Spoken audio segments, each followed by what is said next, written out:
नमस्कार। मैं जानता हूं कि आप बेताब हैं, बेसब्र हैं, तैयार हैं और कह रहे हैं मेरे साथ वाह वाह क्या बात है। भाई बेताब और बेसब्र तो आप होंगे ही, क्योंकि कविताएं सुनने की जो बेताबी है जिंदगी से ये जाती नहीं और जानी भी क्यों चाहिए साहब। कविताएं जो हमारी जीवन की घटनाओं को इस कदर प्रस्तुत करती है कि दुर्घटनाएं भी अच्छी लगने लगती है। अब हुआ यूं साहब कि मुझे शैलेश लोढ़ा की एक बरसों पुरानी कविता अचानक याद आ गई। वो कहते हैं कि एक 40 वर्षीय बस के कंडक्टर को देख कुंवारा हमारे मन में विचारा कि ये बेचारा आखिर क्यों है गम का मारा। एक 40 वर्षीय बस के कंडक्टर को देख कुंवारा हमारे मन ने विचारा कि ये बेचारा आखिर क्यों है गम का मारा। आखिर प्रश्न का तीर मारा, भाई श्री कंडक्टर नारायण अब तक ब्याह नहीं किया, इसका क्या है कारण। वो बोला मैं क्यों चढ़ूं बलि, दुर्घटना से देर भली। दुर्घटना को घटना बनाने का काम करती है कविता। भाई वाह वाह, ये तो भाई लखन मियां क्या बात है, इस पे तो जरा सुर भी हो सकता है। दुर्घटना को घटना बनाने का काम करती है कविता और रांची को पटना बनाने का काम करती है कविता। जीवन में घटनाएं दुर्घटनाएं हमारा रास्ता रोक लेती हैं साहब। जैसे एक क्लास में एक टीचर ने बच्चे को पूछा कि बच्चों बताओ दुर्घटना और दुर्भाग्य में क्या फर्क है। बच्चा खड़ा हुआ, बोले सर मान लीजिए छत अभी गिर जाए तो दुर्घटना, और आप उसके बाद भी बच जाओ तो हमारा दुर्भाग्य। अब घटना से तो आप मिल ही चुके हैं, आइए मिलते हैं खूबसूरत दुर्घटना से। आइए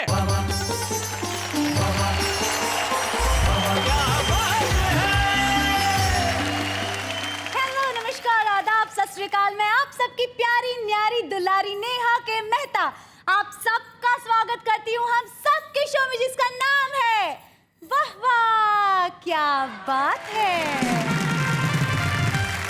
तो चलिए मित्रों, घटना भी है, दुर्घटना भी है, मुंबई भी है, पटना भी है। अब सारे शहर इंतजार में है कि आज क्या क्या होने वाला है। तो आपको और ज्यादा इंतजार क्यों करवाए, जरा झलक डाल लीजिए क्या क्या होने वाला है। इस घटना में मत देखना सच और झूठ की मात्रा। मेरे सामने से गुजर रही थी एक शव यात्रा। अच्छा, मैंने कहा ये तो कम उम्र के व्यक्ति थे, स्वस्थ थे, ये कब कहां किसी बीमारी से ग्रस्त थे, कैसे जिंदगी का दामन हाथों से फिसल गया। मित्र बोला ये गलत फायदा उठाने के चक्कर में निकल गया। अच्छा। मैंने कहा क्यों लगा दी जिंदगी दाव पर, क्यों इतनी बड़ी त्रासदी झेली। मित्र बोला इसे अंतिम संस्कार के सामान पे 50% की छूट मिल गई थी। वो इसने ले ली। शेर शेरनी से नहीं डरता, शेर शेरनी से नहीं डरता क्योंकि प्यार करता है, शादी नहीं करता।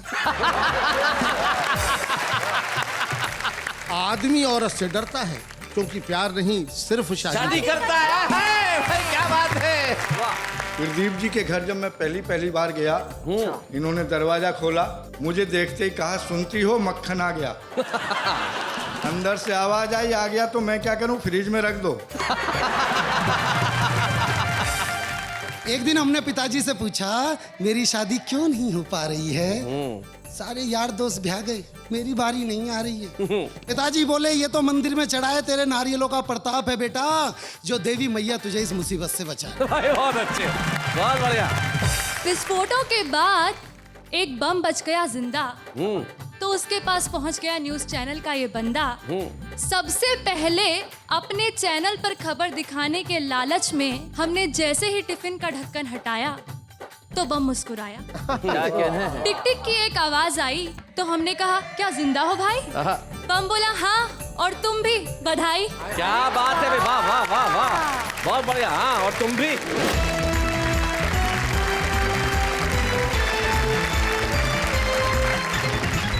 स्वागत है आपका उसी कार्यक्रम में जिसका नाम है वाह वाह क्या बात है। और हमारे साथ हमारे 3 कवि मित्र बैठे हैं। सबसे पहले परिचय करते हैं। हम एक मध्य प्रदेश में बहुत छोटा सा गांव है अकोदिया मंडी, वहां से आते हैं और उनका नाम गोविंद राठी होता है और हास्य रस की कविताएं भी वीर रस के अंदाज में पढ़ते हैं। शैलेश भैया मैं तो मोहब्बत वाला आदमी हूँ, मैंने कहीं लिखा था कि खुद अपने ही हाथों से आग मत लगा, ये दिल के रिश्ते हैं दिमाग मत लगा। हाय हाय हाय हाय हाय हाय हाय। और तू मेरी मोहब्बत का कायल है अगर, इसमें 2 का गुणा कर 4 का भाग मत। हाय हाय हाय हाय हाय हाय।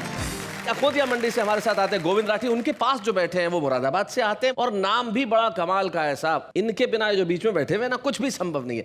तरक्की चाहिए, तो इनकी जरूरत, जीवन में कुछ सफलता चाहिए तो इनकी जरूरत, पैसा कमाना है तो इनकी जरूरत, यानी कि हर जगह जिनकी जरूरत हो, बताओ वो कौन होगा? ये और नाम है इनका मक्खन मुरादाबादी। जीवन में मक्खन के सिवा कुछ नहीं हो सकता साहब। और इनके पास जो बैठे हैं साहब, वाह वाह, वो तो बैठे हैं। मैं इनको अक्सर कहता हूं, प्रदीप चौबे जी, अगर जिंदगी में आपको किसी से बदला निकालना हो तो उसे पहले डेट दो कि हाँ मैं तुम्हारे कार्यक्रम में आ रहा हूं, और उसके बाद पहुंच जाओ। ये है प्रदीप चौबे, क्योंकि इनका होना बड़ा कमाल का होता है। आइए सबसे पहले हम तीनों के लिए कहते हैं वाह वाह, क्या बात है। किसे बुलाना चाहती हैं आप सबसे पहले? मिस्टर लाठी का वार किया जाए मिस्टर राठी से। वाह क्या काफिया। मिस्टर लाठी का वार किया जाए राठी से। आहा, कमाल हो गया साहब। Thank you.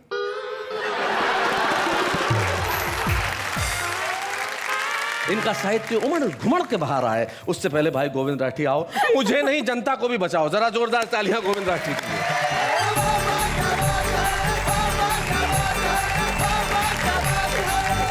घटना दुर्घटना की बात चल रही है, एक घटना मुझे भी याद आ रही है। सुनाइए। आदमी जिंदगी में फायदे उठाने के चक्कर में लगा रहता है, मगर कभी कभी गलत फायदा उठाने में नुकसान भी करवा लेता है जी। इस घटना में मत देखना सच और झूठ की मात्रा। मेरे सामने से गुजर रही थी एक शव यात्रा। अच्छा। मैंने मित्र से कहा, यार किसकी है? बोले अपने जगदीश जी की है। मैंने कहा ये तो कम उम्र के व्यक्ति थे, स्वस्थ थे, ये कब कहां किसी बीमारी से ग्रस्त थे, कैसे जिंदगी का दामन हाथों से फिसल गया। मित्र बोला ये गलत फायदा उठाने के चक्कर में निकल गया। अच्छा। मैंने कहा मत बुझा पहेलियां, सच सच बता, इसने क्या फायदा उठा लिया? क्यों लगा दी जिंदगी दाव पर? क्यों इतनी बड़ी त्रासदी झेली? मित्र बोला इसे अंतिम संस्कार के सामान पे 50% की छूट मिल गई थी। वो इसने ले ली। अंतिम संस्कार के सामान पर 50% की छूट मिल गई थी, वो इसने ले ली। मगर जो भी करता है अच्छा ही करता है भाग्य विधाता। कहीं से 100% की मिलती तो सारे परिवार को ले जाता। बहुत अच्छे, बहुत बढ़िया। व्यंग के दो कवि यहाँ बैठे हुए हैं। मैं चाहता हूँ शैलेश भाई एक व्यंग का टुकड़ा आपसे सुनाएं। चाहता हूँ। एक घटना फिर देखें। जी। बीमारी में राजनीति। वाह, बीमारी में राजनीति। हालांकि देश की राजनीति ही बीमार है जी, लेकिन फिर भी मैं पढ़ने की कोशिश करता हूँ। स्वागत। 25 तरह की बीमारियों से ग्रसित नेताजी को डॉक्टर ने 25 तरह से समझाया, मगर अफसोस एक शब्द भी नेताजी को बीमारी का समझ में नहीं आया। वो भन्नाकर डॉक्टर से बोले मुझे डॉक्टरी भाषा में मत उलझाओ, हो सके तो मुझे मेरी भाषा में समझाओ। अच्छा। डॉक्टर पहले थोड़ा सक पकाया, फिर उसने नेताजी की भाषा में नेताजी को बताया। बोले नेताजी आपका ब्लड प्रेशर आपके द्वारा किए गए घोटालों की तरह बढ़ गया है। वाह वाह, बहुत अच्छे। आपका ब्लड प्रेशर आपके द्वारा किए गए घोटालों की तरह बढ़ गया है। आपका लीवर एकदम आपके चरित्र की तरह सिकुड़ गया है। क्या बात है, बहुत बढ़िया। बरसों से आप जिस तरह जनता को झूठे प्रलोभन दे रहे हैं, ठीक उसी तरह आपके फेफड़े आपको झूठा आश्वासन दे रहे हैं। क्या बात है भाई, बहुत बढ़िया, बहुत अच्छे। ठीक उसी तरह आपके फेफड़े भी आपको झूठा आश्वासन दे रहे हैं। जीत के बाद आप जिस तरह से ऐंठते हैं, आपकी नसें अट गई हैं। आपकी दोनों किडनियां रामलीला मैदान में अनशन पर जाकर बैठ गई। क्या बात है, बहुत अच्छे, बहुत बढ़िया। आपकी कैंसर और माइग्रेन की रिपोर्ट भी डाउट करने वाली हैं। मुझे अफसोस है आपकी आंखों की रोशनियां विपक्ष की तरह वॉकआउट करने वाली हैं। अच्छा।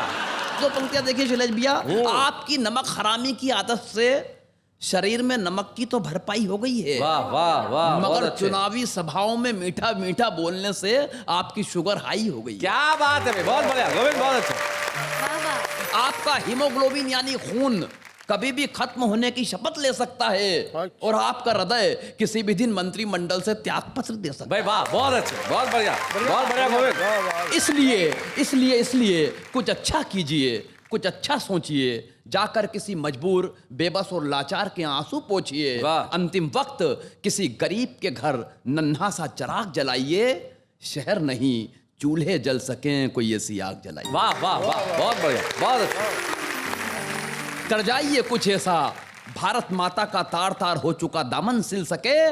मरणोपरांत शहीद के परिवार को आश्वासन नहीं, 2 वक्त की रोटियां मिल सके। हाय हाय हाय, क्या बात है, बहुत अच्छा। कर जाइए कुछ ऐसा, जुर्म और भ्रष्टाचार की सारी सलाखें टूट जाएं, जो आंखें उठे किसी भी सरबजीत की तरफ वो आंखें फूट जाए। वाह वाह वाह, बहुत कर दीजिए कुछ ऐसा, मुफलिस अपनी बेटी के हाथ में मेहंदी रचा सके, जाते जाते बना जाइए वो कानून जो सड़कों पर लुटती हुई दामनी को बचा सके। क्या बात है भाई, वाह वाह, बहुत बढ़िया।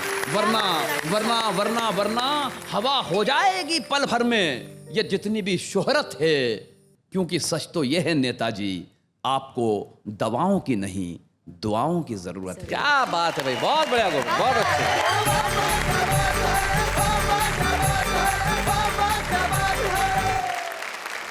बहुत बढ़िया गोविंद, तुमने दुर्घटना में से हाथ से निकाला और नेताजी को बताया कि क्या करना चाहिए जो नेताजी के जीवन में नहीं रहा, खो चुका है। अब ये जो ढूंढ के लाने की कला होती है ना साहब, ये सबके पास नहीं होती। तलवार जो चीज नहीं करती ना, वो सुई कर देती है, और यकीन मानिए सुई नहीं आलपिन कर देती है। तलवार से आप वार करेंगे तो शायद किसी का कत्ल कर देंगे, लेकिन अगर आलपिन गड़ाएंगे ना साहब, तो दर्द भी होगा और चीख भी नहीं निकलेगी। अब यही कविता का सबसे बड़ा कर्म है कि दर्द हो और चीख न निकले। ये प्रदीप चौबे ही हैं जो जीवन के फलसफे को सिर्फ एक पंक्ति में इस तरह कहते हैं कि पर्स नोटों से भरा होता है तो मरुस्थल भी हरा होता है। इसलिए जीवन में हरा भरा होने के लिए आदमी को भीतर से भरा होना बड़ा आवश्यक है। हम एक ऐसे कवि को बुलाना चाहते हैं जो अंदर बाहर सब जगह से हरा भरा है। आइए प्रदीप चौबे, जरा जोरदार तालियां।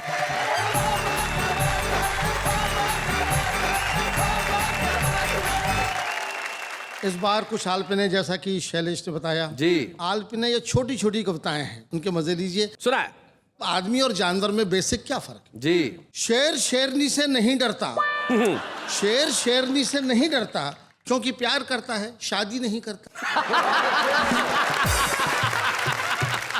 आदमी औरत से डरता है क्योंकि प्यार नहीं, सिर्फ शादी करता है। भाई क्या बात है। एक सरकारी सीन देखिए आलपिन में, बड़े अफसर ने छोटे को डांटा, आप निकम्मे हैं, एकदम गधे हैं। छोटा बोला ठीक कहते हैं सर, आप मुझसे बड़े हैं।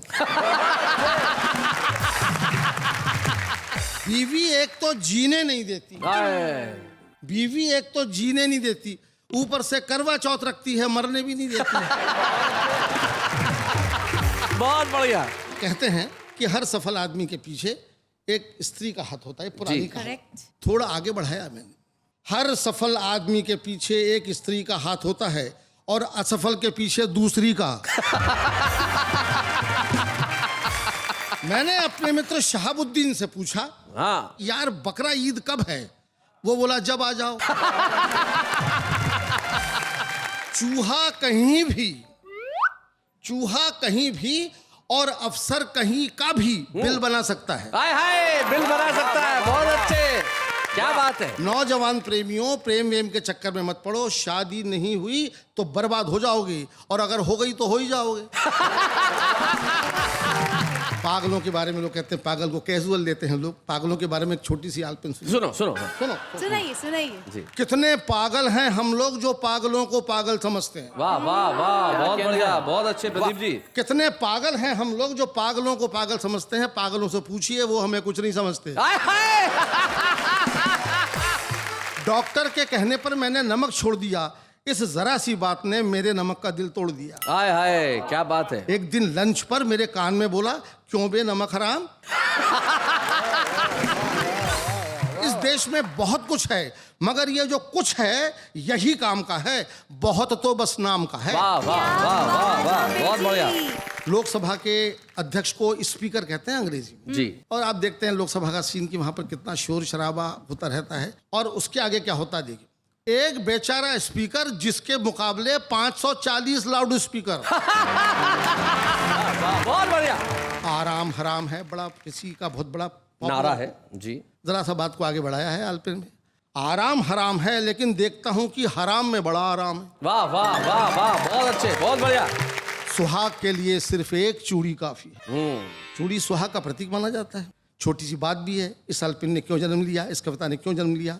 मेरे घर में कमलाबाई नाम की एक बाई काम करती थी, तो वो कांच की बहुत सारी चूड़ियाँ पहनती थी, यहाँ से यहाँ तक दोनों हाथों में। दिन भर वो चूड़ियाँ खन खन आती रहती थी और मेरे दिमाग में झनझन आती रहती थी। एक दिन मैंने अपनी बीवी से कहा कि कमला से कहना कि चूड़ियाँ कम करके आया करे, 2 चूड़ी से भी काम चल सकता है। तो मेरी पत्नी मुझ पर ही गुर्राई, बोले क्या कहते हो, उसका सुहाग उतरवाओगे? तब ये आलपिन हुई। सुहाग के लिए सिर्फ एक चूड़ी काफी है, फिर इतनी सारी चूड़ियां, आखिर औरतें कितना सुहाग चाहती हैं। कुछ शेर भी ऐसे बन जाते हैं जी, शेर जरूर सुनाइए साहब। जिनमें आलपिन वाली बात होती है। सुनाए। बुढ़ापे ने कुछ ऐसे पांव फैलाए हैं शैलेश, हाँ, बुढ़ापे ने कुछ ऐसे पांव फैलाए हैं चौबे, न मैं बिस्तर से उठता हूँ न बिस्तर मुझसे उठता है। आय हाय, क्या बात है, वाह, बहुत अच्छे। हंसी मजाक की व्यंग की गजल है जी। बड़ी समाज में परंपरा एक दूसरे को ढोने की, खासकर हमारे देश में। तो बात कहने की कोशिश की है, शेर मुलाजा फरमाइए इरशाद। कि आपको ढोना है जिनको आप ढोएंगे जरूर, आपको ढोना है जिनको आप ढोएंगे जरूर, और अपनी रूह की पहचान खोएंगे जरूर। क्या बात है, वाह वाह। आप हेलीकॉप्टर से बाढ़ का आनंद लें, नेताजी से कह रहा। आप हेलीकॉप्टर से? आप हेलीकॉप्टर से बाढ़ का आनंद लें, वरना जिस कश्ती में बैठेंगे डुबोएंगे जरूर। क्या बात है भाई, वाह वाह वाह, बहुत अच्छे। आपको है नींद न आने की बीमारी मगर, आपको है नींद न आने की बीमारी मगर आपको पहरे पे बिठला दें तो सोएंगे जरूर। क्या बात है भाई, वाह वाह, बहुत अच्छे भाई, बहुत बढ़िया। और दोस्तों, कभी कभी मेजॉरिटी होती है, पार्टी को बड़ा समर्थन मिलता है, बहुत अधिक समर्थन देना, किसी का बहुत अधिक समर्थन करना खतरे से खाली भी नहीं होता। आपने मेजॉरिटी दे दी उन्हें दिल खोलकर, बहुमत समर्थन, आपने मेजॉरिटी दे दी उन्हें दिल खोलकर, आप अपने सर पे रख के हाथ रोएंगे जरूर। क्या बात है भाई, वाह वाह वाह वाह, बहुत अच्छा। एक आखिरी शेर पढ़ता हूँ कि जिंदगी कितनी कठिन है, संकल्प कितना काम कर देते हैं। कल इसी चट्टान से निकलेंगे फूलों के हुजूम। क्या मिसरा है, वाह। हुजूम माने फूल ही फूल निकलेंगे, बगीचे बगीचे। कल इसी चट्टान से निकलेंगे फूलों के हुजूम, हम यहाँ अपना पसीना आज बोएंगे जरूर। क्या बात है, वाह वाह वाह वाह।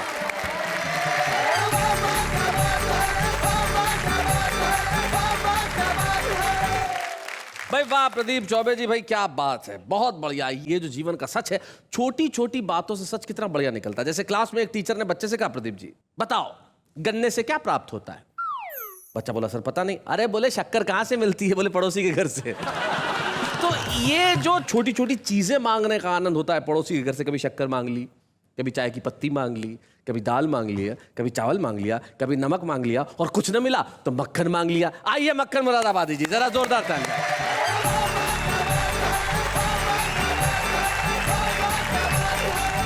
ये घटनाओं और दुर्घटनाओं का एपिसोड है जी, और मेरा नाम ऐसा है जिसके साथ दिन भर घटनाएं और दुर्घटनाएं होती रहती हैं हर घर में। जी। प्रदीप जी के घर जब मैं पहली बार गया, इन्होंने दरवाजा खोला, मुझे देखते ही कहा, सुनती हो मक्खन आ गया। अंदर से आवाज आई, आ गया तो मैं क्या करूं, फ्रिज में रख दो। बहुत जगह परंपरा है इस देश के, बहुत छोटी छोटी जगहों में, जहां पे बहुएं हैं वो ससुर का नाम नहीं ले सकती। हमारे वहां एक ऐसे मक्खन लाल जी थे, तो बहू थी, जब मक्खन बनाने के लिए प्रक्रिया जो चलती है, दूध को गरम वरम कर रही थी, तो उसने अपनी सासू को कहा कि भाई दूध पे मक्खन आ गया। तो सासू ने डांटा, बोले देखो ऐसे ससुर का नाम नहीं लेते, थोड़ा तमीज से रहा करो। तो ठीक है, दूसरे दिन फिर वही जब काम कर रही थी, तो उसने बिलोते हुए कहा, सासू जी दूध पे ससुर जी आ गए। मैं शैलेश जी उसी मोहल्ले में रहता हूं जहां मक्खन जी नहीं कहा जाता, मक्खन ही कहा जाता है बहू के द्वारा जी। और मैं रचना दे रहा हूं आपको उन घटनाओं से जोड़कर। हरियाणा की बस में एक तगड़ी सी महिला से मैंने पूछा, क्या तुम हरियाणा की हो? बोली हाँ, और तुम? मैंने कहा मैं भी हरियाणा का हूँ। बोली, रेसी किया पहलवान, यो बात कह के काहे को लड़ाई की जड़ बोबे है, थारे से तगड़ा तो हमारे यहाँ बालक पैदा हो गए। क्या बात है भाई, बहुत अच्छे, बहुत बढ़िया। एक और रचना आपको देना चाहता हूँ इस देश की पुलिस के सम्मान में। जी। चोरी डकैती घूस हो, पुलिस चाहिए। चोरी डकैती घूस हो, पुलिस चाहिए। पुलिस चाहिए। धार्मिक राजनीतिक या लड़कों का जुलूस हो, पुलिस चाहिए। किसी का जन्म या मरण संस्कार हो, पुलिस चाहिए। बच्चों का मुंडन त्योहार हो, पुलिस चाहिए। दिन हो चाहे रात हो, पुलिस चाहिए। किसी की चढ़ती बारात हो, पुलिस चाहिए। कहीं ऐसा ना हो कभी कि हो विवाह की पहली रात और पुलिस चाहिए। भाई क्या बात है, वाह वाह वाह।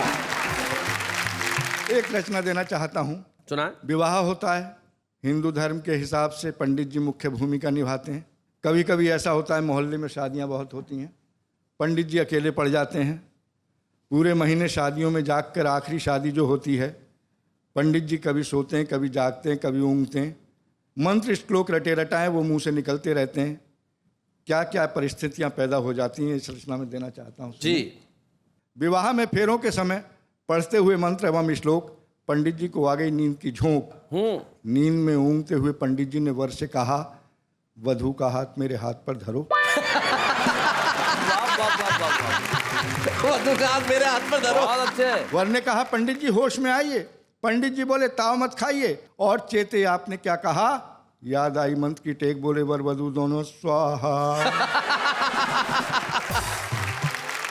वर ने पुनः कहा, पंडित जी घृत का दिया बुझ गया है, इसे तो बाल दो। पंडित जी बोले, अपने आप जल जाएगा, हवन कुंड में डाल दो। और तुम लोग तय करो कि हम अपने पट्टों की गांठ तभी खोलेंगे, आज एक दूसरे को वचन देते हैं, जीवन में सदा सत्य बोलेंगे। वर आंसुओं से रोता है, फिर भी पंडित जी से पूछता है, आज के युग में सत्य क्या होता है? पंडित जी बोले, तुम क्या जन्नो, विवाह संपन्नो। सत्य के बारे में यही याद रखना, राम नाम सत्य है, राम नाम सत्य है, राम नाम सत्य। बहुत बढ़िया। एक रचना देश के नेताओं के सम्मान में समर्पित कर रहा हूं। सम्मान में? नेताजी अचानक अस्वस्थता के शिकार हो गए, शरीर में ढेर सारे विकार हो गए।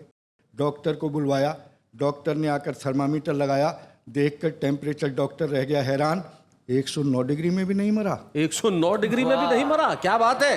ये कहकर चला गया, टेम्परेचर आपको कोई खास नहीं है, 104 डिग्री से अधिक टेम्परेचर की दवा मेरे पास नहीं है। वाह वाह वाह वाह। इतने में ही फोन खटखटाया, नेताजी ने उठाया। हेलो कौन? मैं भगवान बोल रहा हूँ। मौन? प्रभु आप मौन क्यों हैं, कुछ फरमाइए। भगवान जी बोले, नेताजी मेरे पास आइए। नेताजी ने कहा, फिर प्रभु ऐसा कीजिए, अपने यम को भेज दीजिए। यम आया, नेताजी के घर भरपेट भोजन पाया और बोला, भैंसा तैयार है, नेताजी चलिए। नेताजी ने कहा, जरा सुनिए, अभी आ रहा हूँ, घर पर बतला दूं कि उद्घाटन करने जा रहा हूँ। वाह वाह वाह वाह वाह। जरा सुनिए, अभी आ रहा हूँ, घर पर बतला दूं कि उद्घाटन करने जा रहा हूँ। नेताजी भगवान जी के सामने पधारे, अपने विनम्रतापूर्ण स्वरों में बक्कारे, कहिए प्रभु क्या काम था? मैं तो घर पर कर रहा आराम था। भगवान जी बोले, नेताजी काम ये था, हमारे इस यम का होने वाला रिटायरमेंट है, इसकी जगह किसी ना किसी का होना अपॉइंटमेंट है। मैंने सोचा आपको बुलवाऊं, आपसे ही समस्या सुलझवाऊं, क्योंकि आप जनता का दम निकालने में परफेक्ट हैं। वाह वाह वाह वाह, बहुत बढ़िया। मैंने सोचा आपको बुलवाऊं, आपसे ही समस्या सुलझवाऊं, क्योंकि आप जनता का दम निकालने में परफेक्ट है। और आज से आप विदाउट इंटरव्यू यम की जगह सेलेक्ट हैं। क्या बात है, वाह वाह वाह, बहुत बढ़िया, बहुत अच्छा।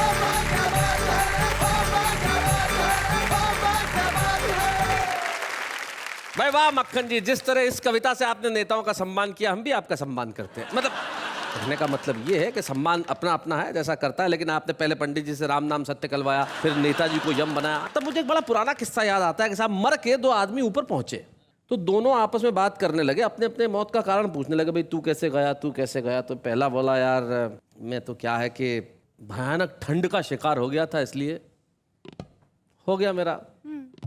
तेरा क्या हुआ? बोले, यार एक दिन मैं घर पे आया तो अंदर चप्पल की जोड़ी पड़ी हुई थी, अंदर बीवी के किसी से बात करने की आवाज़ आ रही थी, तो मुझे लगा बीवी जो है वो धोखेबाज है, किसी के साथ बैठी है, बातें बातें कर रही है, उससे प्यार व्यार करती होगी। तो मैं अंदर गया, बड़ा गुस्से हुआ, देखा तो अंदर कोई नज़र नहीं आया, इधर कमरा देखा, वो कमरा देखा, खिड़की छान मारी, पर्दे हटाया, कोई भी नज़र नहीं आया। और बीवी पे मैंने शक किया था, तो मुझे इतना पश्चाताप हुआ कि इसी चक्कर में मैंने प्राण छोड़ दिए। तो पहला वाला जो भयानक ठंड का शिकार हुआ था बोला, अबे यार तूने भी कमाल किया, फ्रिज खोल के देख लेता तो तू मरता ना मैं मरता। जीवन में घटनाएं जब चाहे तब दुर्घटना का रूप ले सकती है, लेकिन हमें घटना और दुर्घटनाओं से क्या लेना देना साहब? जो कुछ भी घटे हमारा तो है हंसने का काम। और इस वक्त एक अल्प विराम।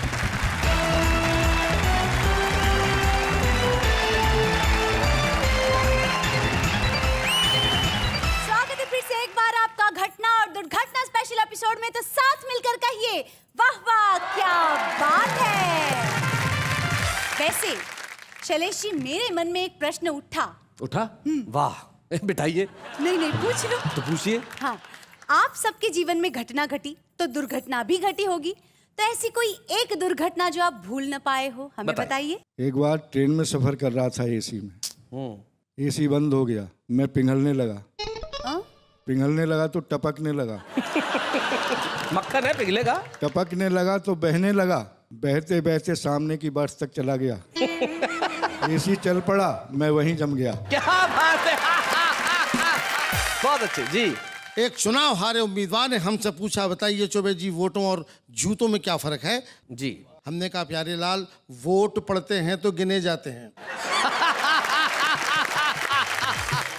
तो कुछ दुर्घटनाएं होती है जो लगातार घटती रहती है, लेकिन कुछ ऐसा होना चाहिए जीवन में जो लगातार चलता रहे, जैसे कि लिखना। कुछ लोग ऐसे होते हैं जो बरसों बरस लिखते रहते हैं, और कुछ लोग ऐसे होते हैं जो शुरुआत करते हैं, और हमें उन लोगों से मिलकर बड़ी खुशी होती है जो लिखने का प्रयास कर रहे हैं और इतना खूब लिख रहे हैं साहब कि उनसे लगता है कि भविष्य के आसमान पे कविताओं का सतरंगा रेनबो यानी कि इंद्रधनुष छाने वाला है। हमारे साथ है दिल्ली के विनोद पाल।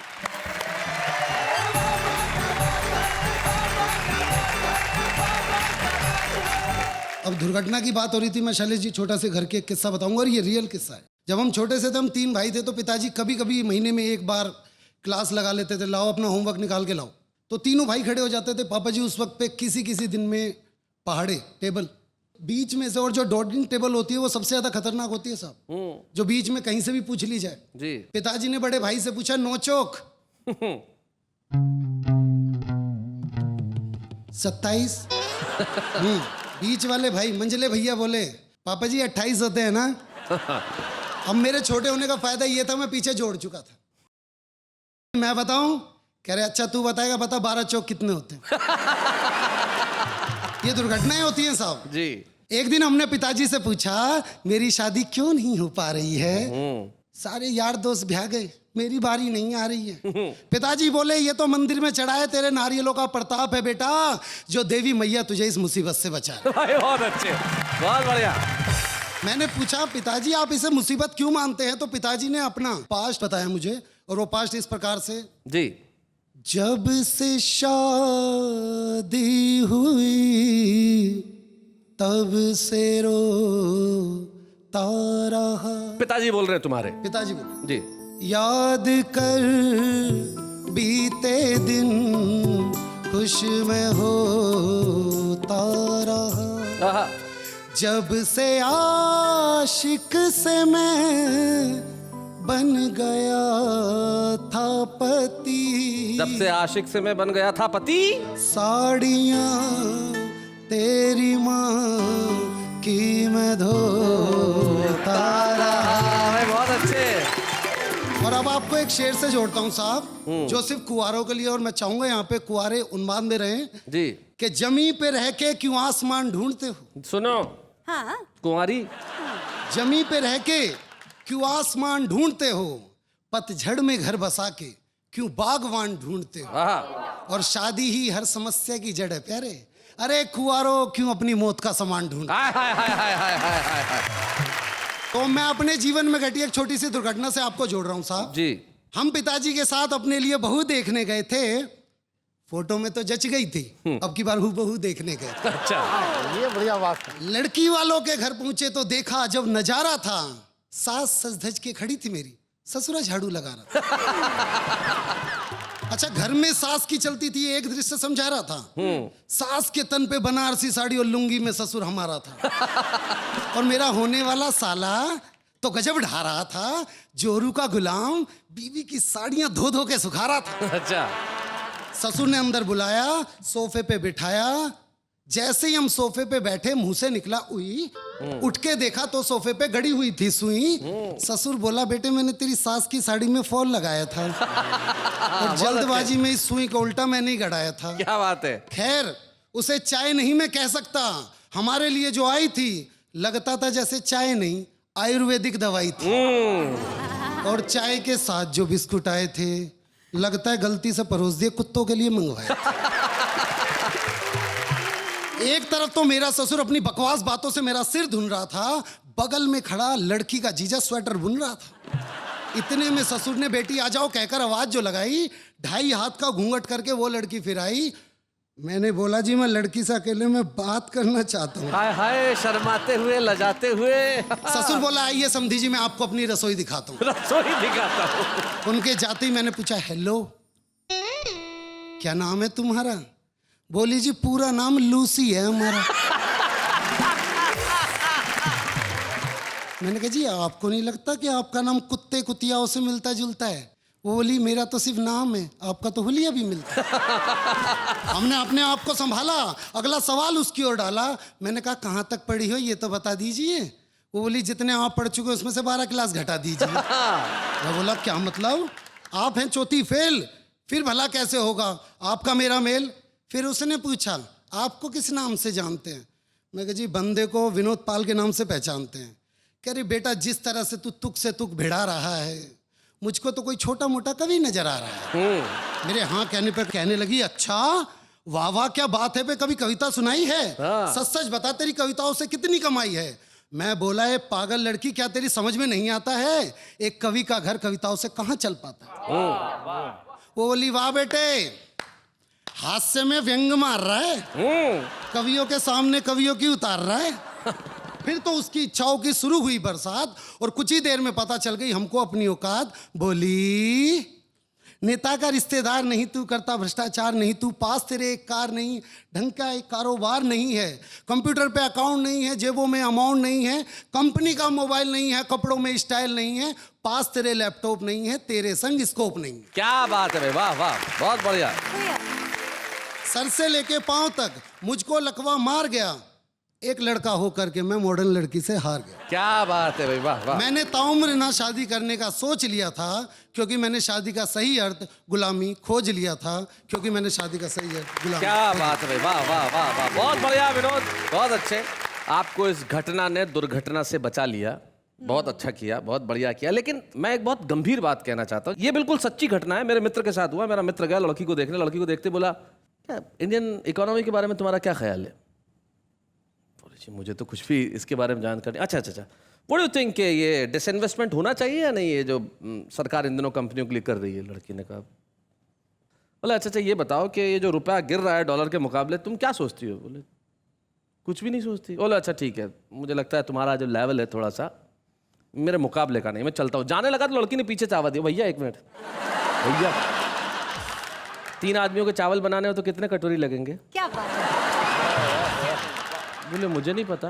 अच्छा, घर के अंदर 10,000 रुपये खर्चा हो, 2,000 बिजली का बिल आता हो, 1,500 रुपये नौकर के लगते हो, 8,000 का किराना हो, तो बताइए बचाऊंगी कैसे? बोले मुझे नहीं पता। बोले बहुत अच्छे, अच्छा ये बता दो घर में 10 आदमियों का खाना करना हो, टमाटर कितने मंगवाऊं? बोले मुझे क्या पता। बोले यही है बेटा, जो जीवन में पता होना चाहिए वो तुम्हें पता नहीं है, और जो पता नहीं होना चाहिए उसे पता करते हो तुम खुशियों का पता ढूंढ रहे हो। जीवन में यही सबसे बड़ी गड़बड़ है।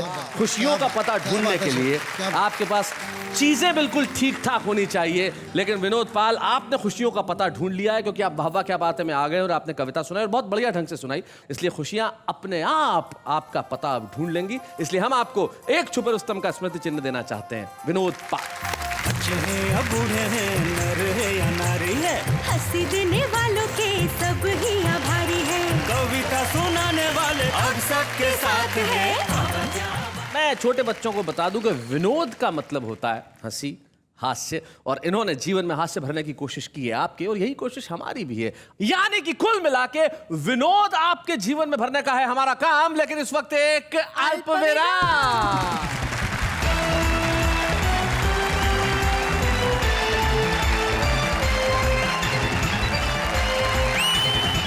स्वागत है फिर से उसी कार्यक्रम में जिसका नाम है वाह वाह क्या बात है। शैलेश जी, मैं ये सोच रही हूँ कि आम आदमी के जीवन में घटना और दुर्घटना क्या होती है?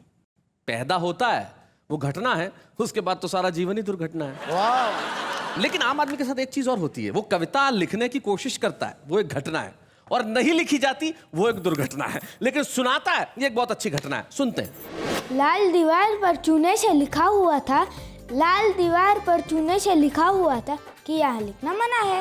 आपकी शक्ल का अंदाज कुछ ऐसा है, क्या बताओ ये वाक्य कैसा है? कौन कहता है कि आप उल्लू जैसे दिखते हो? सच तो ये है कि उल्लू आपके जैसा है। तू चांद मांगे मैं चांद दे दूं, तू रात मांगे मैं रात दे दूं, तू दिल मांगे मैं दिल दे दूं। बस कर यार, डिपार्टमेंटल स्टोर समझ रखा है। तुम हमेशा मुस्कुराते रहो, खुश रहो, गुनगुनाते रहो, खिलखिलाते रहो। मेरा क्या, लोग तुम्हें ही पागल समझेंगे। कॉलेज की 4 दीवारों में अजीब सा खेल होता है। कॉलेज की 4 दीवारों में अजीब सा खेल होता है। खेल खेल में 2 दिलों का मेल होता है, इसीलिए हर बार पप्पू फेल होता है।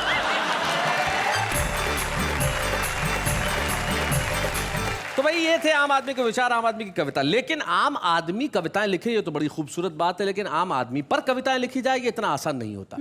कुछ लोग ऐसे हुए जिन्होंने आम आदमी में बहुत कुछ लिखा और जब तक रहे बड़े खास रहे। मुझे आज के इस एपिसोड में एक ऐसे कवि मित्र की याद आती है जो न केवल बहुत अच्छा कवि था, एक बहुत अच्छा मित्र था, और एक ऐसा कवि जो मंच पे जब कविताएं पढ़ता था तो ऐसा होता ही नहीं था कि तालियों का शोर न उठे। और एक बड़ी महत्वपूर्ण बात यह है कि वो आज हमारे बीच में नहीं है, लेकिन जैसा कि हम जानते हैं कि कवि सशरीर हमारे बीच में न हो लेकिन उसकी कविताएं सदैव हमारे बीच में होती है। और जब वाहवा बहुत वर्षों पहले हम सारे देश के लोगों को दिखाते थे तब मुझे बड़ी खुशी है कि उस जमाने में उन्होंने आके कई बार हमारे साथ कविताएं पढ़ी। पहले नजर डालते हैं किस तरह से। वजन बढ़ जाने से बुरा हाल है, शरीर में न सुर है न ताल है, चेहरा तो ठीक ठाक है मगर चाल बेकार हो गई है, और ये कमर कमरे से हॉल हो गई। हद तो उस दिन हो गई भाई जब शहर का कसाई धीरे से बोला, साहब आप बकरा होते तो मजा आ जाता। ज्योतिषी को हाथ दिखाया तो बोला, भाई वाह वाह वाह वाह वाह वाह, कमाल है, क्या उम्र पाई है, ऐसी तैसी कर देंगे आप जमाने वालों की। आप तो उसी दिन मरेंगे जिस दिन शहर में 5 मौतें लिखी होंगी, एक आपकी 4 उठाने वालों की।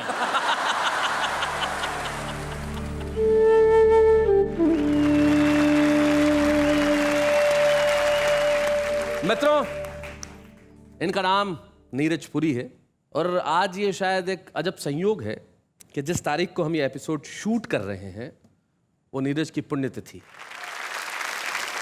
तो आज इस अवसर पे हम चाहते हैं कि नीरज की कविता का पाठ वो करे जिसे कविता नीरज विरासत में देके गए। नीरज की पुत्री आस्था नीरज पुरी।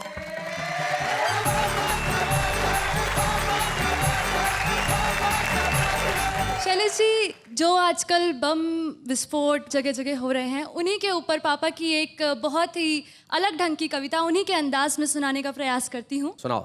कि विस्फोटों के बाद एक बम बच गया जिंदा, तो उसके पास पहुंच गया न्यूज़ चैनल का ये बंदा। सबसे पहले अपने चैनल पर खबर दिखाने के लालच में हमने जैसे ही टिफिन का ढक्कन हटाया तो बम मुस्कुराया। क्या कहना है? टिक टिक की एक आवाज आई तो हमने कहा, क्या जिंदा हो भाई? बम बोला, हाँ, और तुम भी, बधाई। क्या बात है, वाह वाह वाह वाह, बहुत बढ़िया। हाँ, और तुम भी। बम बोला, हाँ, और तुम भी, बधाई। क्या बात है। और मेरे जिंदा होने पे एतराज है तो अभी फट जाता हूँ। एक क्षण में खुद को और तुमको भूतपूर्व कर जाता हूँ। जरा सोचो, जब तुम्हारे मरने का सीन तुम्हारे चैनल पर लाइव टेलीकास्ट होगा तो तुम्हारा चैनल दुनिया में कितना फास्ट होगा। क्या बात है, वाह वाह वाह वाह।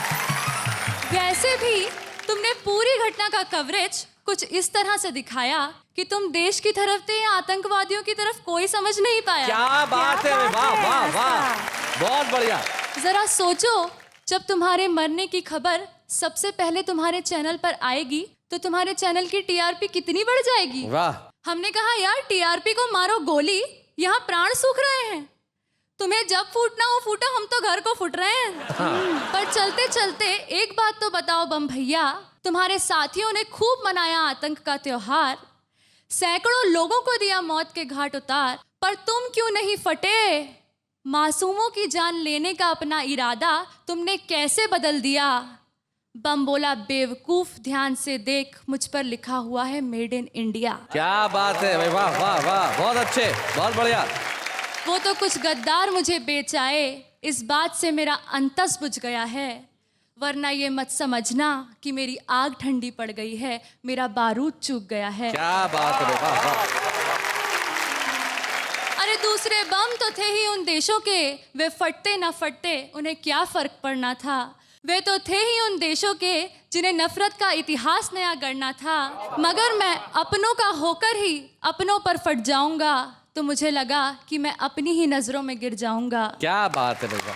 मुझे लगा कि मैं अपनी ही नज़रों में गिर जाऊंगा, लेकिन मैं जिस दिन बिका अपने उस दिन ना फट पाने पर आज तक शर्मिंदा हूँ। प्लीज ये माइक और कैमरा हटा ले और किसी से मत कहना कि मैं अभी जिंदा हूँ। क्या बात है, वाह वाह वाह। बहुत बहुत धन्यवाद। नीरज अगर हमारे साथ होते तो इसमें कोई शक नहीं है कि नीरज उन चंद कवियों में से होते जिन्हें हम वाह वाह क्या बात है कि मंच पे हम सम्मानित करते। लेकिन नीरज तुम नहीं हो, तुम्हारी कविताएं हैं। आज हम सम्मानित करेंगे नीरज की दोनों पुत्रियों को। आस्था भी यहाँ है, उनकी ज्येष्ठ पुत्री आकांक्षा भी यहाँ है। मैं चाहता हूँ आकांक्षा इस मंच तक आए, हम जोरदार ताली बजाएं। हंसी देने वालों के सब ही आभारी है, कविता सुनाने वाले अब सबके साथ है। बाबा क्या बात है, बाबा क्या बात है, बाबा क्या बात है। आकांक्षा और आस्था, एक पुत्री होने के नाते मैं जानता हूँ कि अथाह स्मृतियां होंगी, लेकिन कोई एक बात जो तुम नहीं भूलती कभी? पापा कहते थे हमेशा कि हर क्षण से ज़िंदगी चुराओ, हंसो और सबको हंसाओ। पापा का न रहना इंसान के लिए बहुत ज़्यादा मायने रखता है, खासकर बेटियों के लिए, ये आप सब जानते होंगे। लेकिन उनकी इस बात ने हम लोगों को उस दिन से ये नहीं कह सकते कि रोने के लिए मना कर दिया या कुछ, लेकिन जब भी हम लोग अकेले में रहते हैं तभी रोते हैं। अदरवाइज़ उनकी यही जो बात है हमें बहुत स्ट्रेंथ देती है कि हर क्षण से ज़िंदगी चुराओ, हंसो और सबको हंसाओ। क्या बात है, मैं जानता हूँ नीरज सदैव हंसते हंसाते रहते थे। तुम क्या कहना चाहोगी आस्था? जब मैं बहुत छोटी थी तो मैं उनसे कहती थी पापा मुझे भी कविता लिखना सिखाओ, तो उनका हमेशा यही जवाब रहता था कि बेटा कविता लिखना सिखाया नहीं जाता। तो वो बात मुझे उनके जाने के बाद रियलाइज़ हुई कि सच में कविता लिखना सिखाया नहीं जाता। ये उन्हीं का आशीर्वाद है जो आज उनके जाने के बाद उन्होंने अपनी कलम मुझे सौंपी है और खुद ब खुद उनकी काव्य यात्रा को और उनकी कलम को मैं आगे बढ़ा रही हूँ। क्या बात है, सचमुच नीरज ने बिल्कुल ठीक कहा, कविता लिखना सिखाया नहीं जाता। जब यहाँ कुछ होता है तो कविता पैदा होती है। यहाँ के खालीपन को भरिए, भरिए मोहब्बत से, भरिए प्रेम से, फिर देखिए कविताएं कैसे उपजती है। और जब उपजेंगी कविताएं हैं तब सारी दुनिया करेगी सिर्फ एक काम, आपके लिए मिलके कहेगी वाह वाह क्या बात है।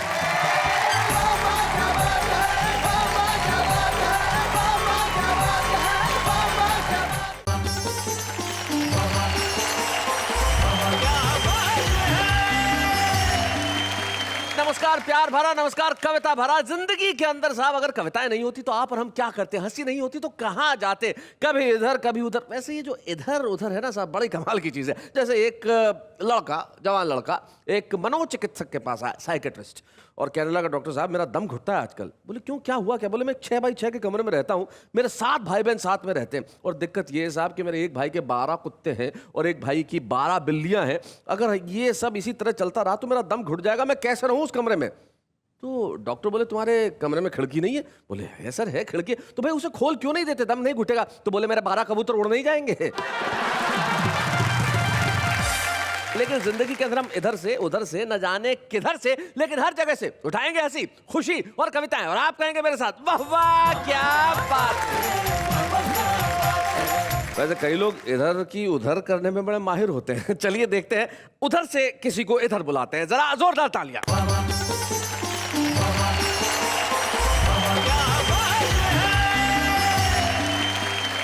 हेलो, नमस्कार, आदाब, सत श्री अकाल। मैं नेहा के मेहता, थोड़ी इधर से थोड़ी उधर से खुशियां बटोर के लाई हूँ आप सबके लिए। तो आप भी कह दीजिए हम सबके लिए कि वाह वाह क्या बात है। लेकिन हम इधर उधर छोड़ते हैं, सबसे पहले ये देखते हैं कि हमारे आज के जो कवि हैं वो कविताएं किधर किधर से ला रहे हैं। जरा निगाह डाल लीजिए।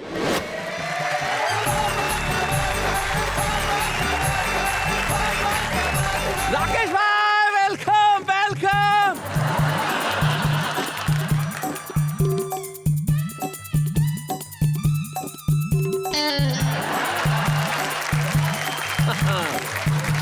मेरा जीना हुआ दुश्वार तेरे प्यार के चक्कर में। एक मिनट इब्राहिम, गलत बात है। तुमने मुझे पहले बताया था प्रोग्राम में शुरू होने के पहले कि गीत तुमने किसके लिए लिखा है, और जब पढ़ रहे हो तो तुम इधर उधर कर रहे हो निगाहें। हिम्मत से कहो यार। चौपट है कारोबार तेरे प्यार के चक्कर में। सड़क पे एक भिखारी भीख के लिए पीछे पड़ा था। जी। शाम को फिल्म देखने गया तो वही भिखारी टिकट की लाइन में मेरे आगे खड़ा था। अच्छा। मैंने हैरानी से देखा तो बोला, यहाँ दाता और भिखारी वाला रिश्ता भूल जाइए। मैं भी फिल्म का दर्शक, आप भी फिल्म के दर्शक, आप मेरे साथ वही व्यवहार करें जो एक दर्शक को दूसरे दर्शक के साथ करना चाहिए। क्या बात है, बहुत अच्छे। सोचता था कि मैं तुम गिर के संभल जाओगे, रोशनी बन के अंधेरों को निगल जाओगे। क्या बात है। न तो मौसम थे, न हालात, न तारीख, न दिन। वाह वाह। किसे पता था कि तुम ऐसे बदल जाओगे। हाय हाय हाय हाय हाय हाय, क्या बात है। हम लाए हैं मतदान से कुर्सी निकाल के, इस सीट को रखना मेरे बच्चों संभाल के। इंसानियत के सर पे जिल्लत का ताज रखना, बेईमानी के सहारे रिश्वत का स्वाद चखना। क्या बात है। कहीं राज खुल न जाए आटे वो दाल के, इस सीट को रखना मेरे बच्चों संभाल के। बहुत बढ़िया।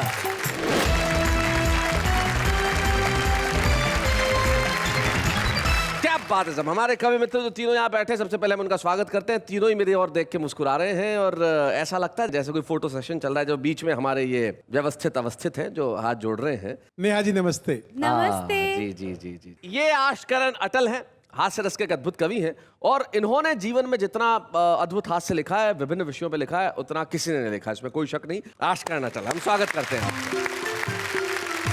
आशकरण अटल के पास जो इस कोने में मंच के बैठे हैं, वो देश के एक ऐसे गीतकार होते हैं जिन्होंने हिंदी कवि सम्मेलनों में गीतों को फिर से लौटाने में एक बहुत बड़ी और अहम भूमिका निभाई। डॉक्टर विष्णु सक्सेना। हम जोरदार ताली। डॉक्टर विष्णु सक्सेना और आशकरण अटल के पास जो एक नौजवान शायर है, मुझे बताते हुए बड़ी खुशी है। तो वाह वाह, क्या बात है कि मंच पे छुपे रुस्तम के तौर पे आया और छा गया। तो हमने सोचा कि भाई इस स्टार को बुला लिया जाए। तो इब्राहिम सागर हमारे साथ हैं। शुरू कर दें? शुरू कर दें? क्या कहते हैं अटल जी, शुरू कर दें? बिल्कुल सर, शुरू कर दें जी। क्या बात है इब्राहिम सागर साहब, मैं आपके इस स्पिरिट की दाद देना चाहता हूं। आइए जरा जोरदार तालियां इब्राहिम सागर साहब।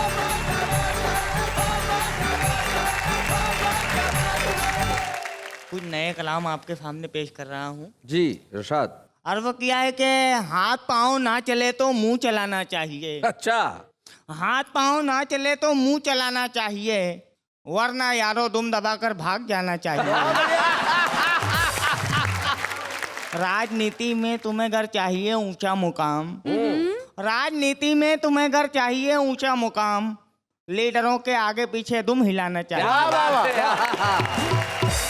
वाहवाही से मियाँ ये पेट ना भर पाएगा, वाहवाही से मियाँ ये पेट ना भर पाएगा, काम धंधे में अब अपना दिल लगाना चाहिए। क्या बात है, बहुत अच्छे, बहुत अच्छे। जो तुमने गजल सुनाई अचानक इब्राहिम, मुझे दो शेर याद आ गए और बड़े मुफीद हैं। शायर ने बहुत बढ़िया बात की। मान लीजिए आप अपने शेर सुना रहे हो और कोई ध्यान ही नहीं दे रहा हो, तो उन्होंने बहुत बढ़िया सलाह दी दो शेर में। इसी जमीन पे है, वो कहते हैं कि आसमां पे घर बनाना चाहिए, इस जमीन को भूल जाना चाहिए, शेर सब अपने सुनाना चाहिए, नाम गालिब का बताना चाहिए। उसके बाद देखिए फिर तो हवा मिलेगी।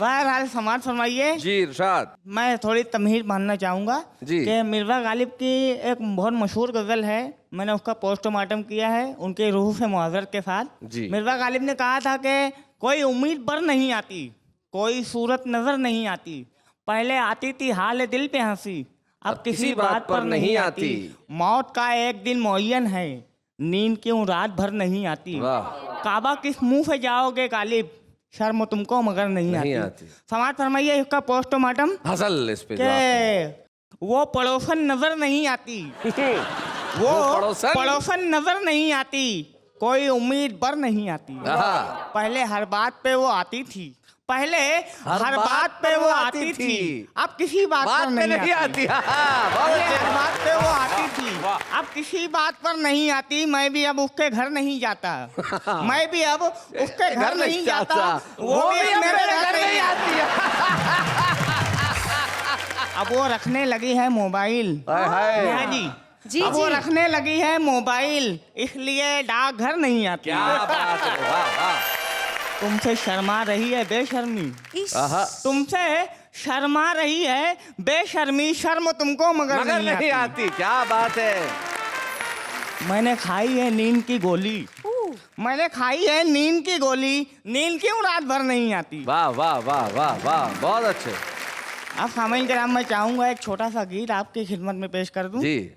चौपट है कारोबार तेरे प्यार के चक्कर में, मेरा जीना हुआ दुश्वार तेरे प्यार के चक्कर में। एक मिनट इब्राहिम, गलत बात है। देखो एक मिनट, तुमने मुझे पहले बताया था प्रोग्राम में शुरू होने के पहले कि गीत तुमने किसके लिए लिखा है, और जब पढ़ रहे हो तो तुम इधर उधर कर रहे हो निगाहें। हिम्मत से कहो यार। हाँ। कहो।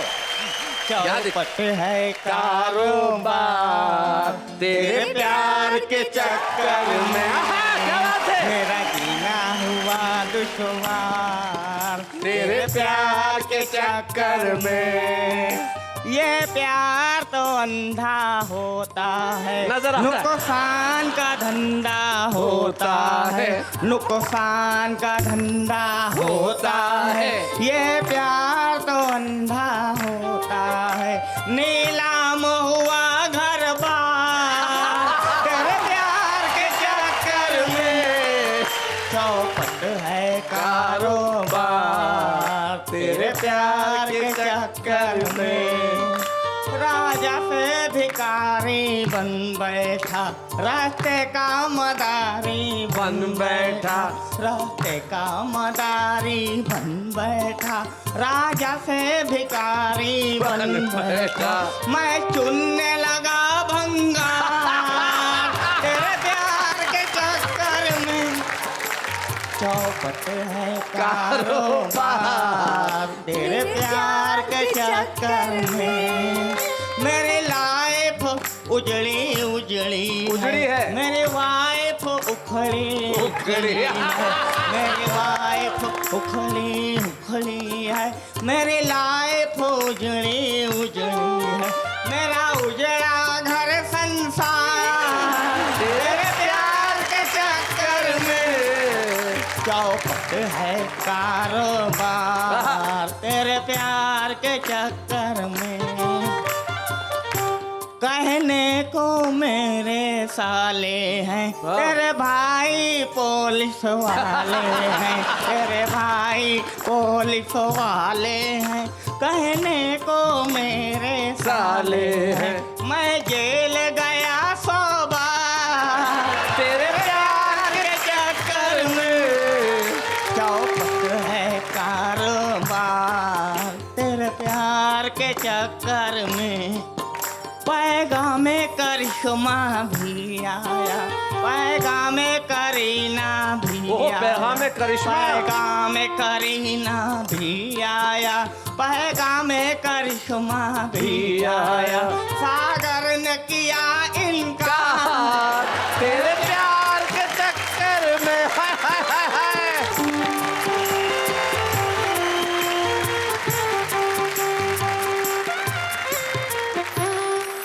क्या बात है। एक बार थोड़ा रोमांटिक अंदाज में कहो कि मैं तुमसे प्यार करता हूँ। कहो एक बार, एक बार।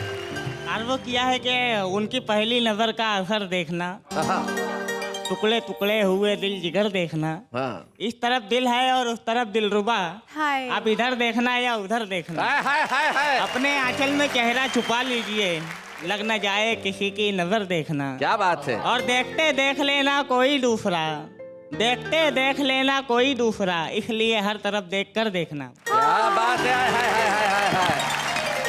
जीवन में इधर उधर जब आदमी करता है ना तो दिक्कतें होने लगती है। जैसे एक साहब खड़े थे रेलवे स्टेशन पे और अचानक उन्हें अपने जेब में किसी का हाथ महसूस हुआ। उन्होंने कहा क्या है, कौन है बे? कुछ नहीं, माचिस निकाल रहा था। और बोले मांग नहीं सकता था क्या? बोले मैं अजनबियों से बात नहीं करता। वो शख्स जो अजनबियों से बात नहीं करते लेकिन बिना बताए माचिस निकाल लेते हैं और फिर कविता की ऐसी आग लगाते हैं कि लोग कहते हैं वाह वाह क्या बात है। आइए मिलते हैं उनसे। आशकरण अटल।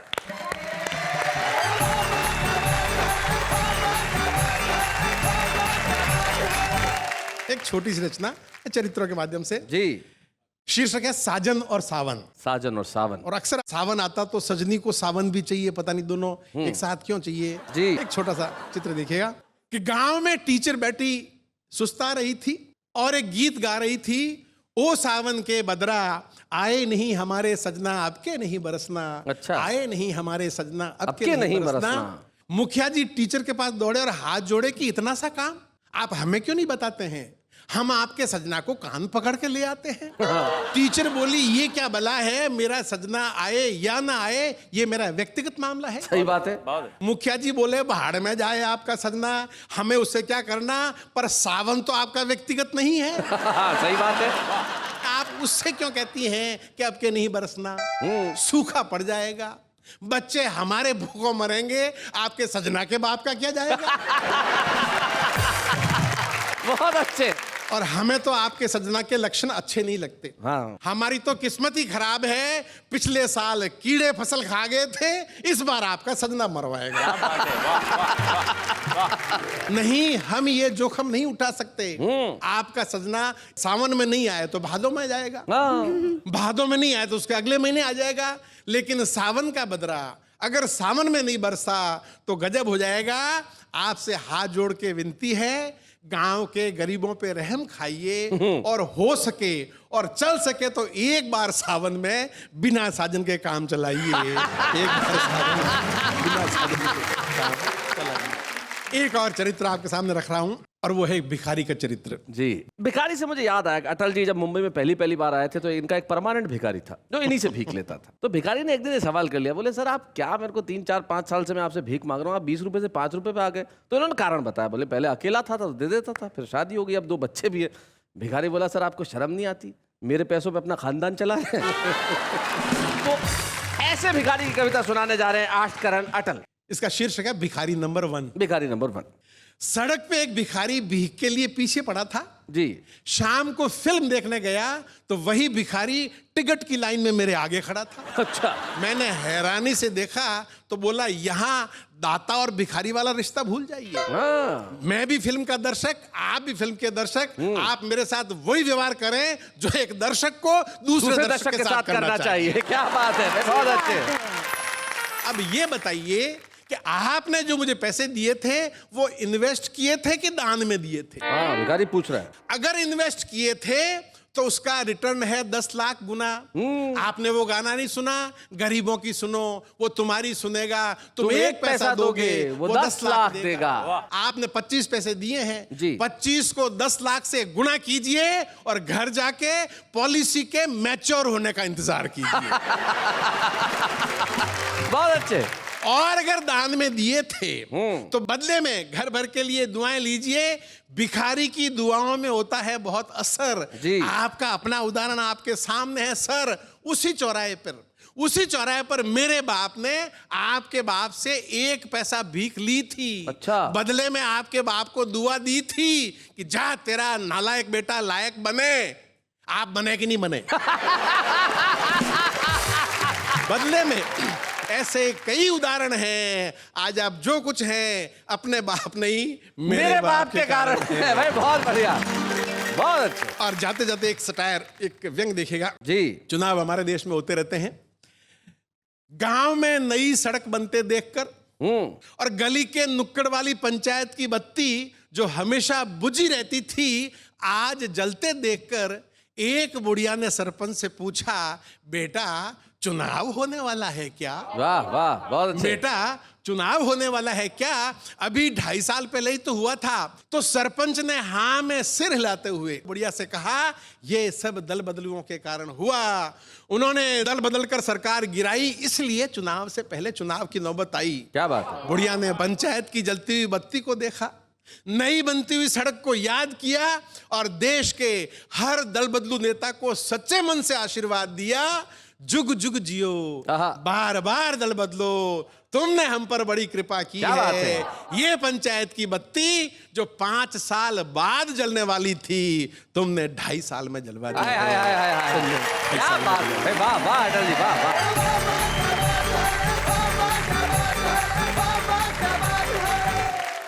जब देश के नेताओं की आपने बात की तो ऐसी स्थिति हो गई है कि ये दल बदल के वो दल बदल के अल्टीमेटली दलदल में रह के देश के नेताओं ने जो हाल कर लिया, तब तेज नारायण बेचन की 4 पंक्तियां मुझे याद आती है। वो कहते हैं कि मंच जब से अर्थदायक हो गए हैं, पैसा देने वाले, मंच जब से अर्थदायक हो गए हैं, तोतले भी गीत गायक हो गए और राजनीतिक मूल्य कुछ इस कदर गिरे कि जेब कतरे भी विधायक हो गए। क्या बात है। लेकिन राजनीतिक मूल्य चाहे गिरे या नैतिक मूल्य गिरे, जीवन में प्रेम का स्तर सदैव बना रहता है। प्रेम डायबिटीज की तरह है साहब, अगर आप दौड़ भाग करेंगे तो मेंटेन रहेगा, दौड़ भाग नहीं करेंगे तो स्तर बढ़ जाएगा। और एक ऐसा ही गीतकार हमारे बीच में है जो प्रेम का स्तर डायबिटीज यानी ब्लड शुगर की तरह बढ़ा देता है। इतना मीठा गाता है साहब कि सुन के भी डायबिटीज हो सकती है। विष्णु सक्सेना, आइए जरा जोरदार तालियां।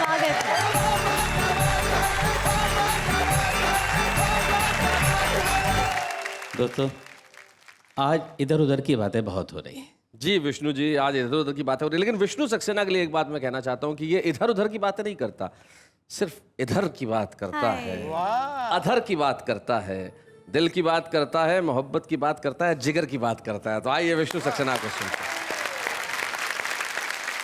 तू हवा है तो कर ले अपने हवाले मुझको, वाह वाह, इससे पहले कि कोई और बहाले मुझको। क्या बात है। आईना बन के गुजारी है जिंदगी मैंने, आईना बन के गुजारी है जिंदगी मैंने, टूट जाऊंगा बिखरने से बचा ले मुझको। क्या बात है विष्णु, बहुत बढ़िया, बहुत अच्छे। एक मुक्तक और पढ़ता हूँ शैलेश भाई। स्वागत। जो आज कर गई घायल वो हवा कौन सी है, जो दर्द दिल करे सही वो दवा कौन सी है। क्या बात है। तुमने इस दिल को गिरफ्तार आज कर तो लिया, तुमने इस दिल को गिरफ्तार आज कर तो लिया, अब जरा ये तो बता दो कि दफा कौन सी है। सोचता था कि मैं तुम गिर के संभल जाओगे, रोशनी बन के अंधेरों को निगल जाओगे। क्या बात है। न तो मौसम थे न हालात न तारीख न दिन, वाह वाह, किसे पता था कि तुम ऐसे बदल जाओगे। क्या बात है। आइए एक बहुत प्यारा सा गीत आपके बीच में रखता हूँ जी। थाल पूजा का लेकर चले आइए, मंदिरों की बनावट सा घर है मेरा, क्या बात। आरती बन के गूंजो दिशाओं में तुम, वाह, और पावन सा कर दो शहर ये मेरा, थाल पूजा का लेकर चले आइए। दिल की धड़कन के स्वर जब तुम्हारे हुए, बांसुरी को चुराने से क्या फायदा। क्या बात है, क्या बात है। बिन बुलाए ही हम पास बैठे यहाँ, फिर ये पायल बजाने से क्या फायदा। डगमगाते डगों से नना पो डगर, देखिए बहुत नाजुक जिगर है मेरा, थाल पूजा का लेकर चले आइए। शैलेश भाई, अगले बंद में खास प्रतीक का प्रयोग है जी, बंद सुनेगा। झील सा मेरा मन एक हलचल भरी नाव जीवन की इसमें बहा दीजिए। क्या बात है। घर के गमलों में जो नागफनियाँ लगी, फेंकिए रात रानी लगा ली। क्या बात है। जुगनुओं अब दिखा दो मुझे रास्ता। क्या बात है। जुगनुओं अब दिखा दो मुझे रास्ता, रात काली है लंबा सफर है मेरा, जरा लेकर चले आइए। जो भी कहना है कह दीजिए बेहिचक, उंगलियों से नयूं उंगलियां मोड़ी। हाय हाय क्या बात है भाई, बहुत अच्छे डॉक्टर। तुम हो कोमल सुकोमल तुम्हारा हृदय, पत्थरों को नयूं कांच से तोड़ी। कल थे हम तुम जो अब हम सफर बन गए। पंक्ति सुनना। क्या बात है। कल थे हम तुम जो अब हम सफर बन गए, आइए आइए घर इधर है मेरा, पूजा का लेकर चले आइए।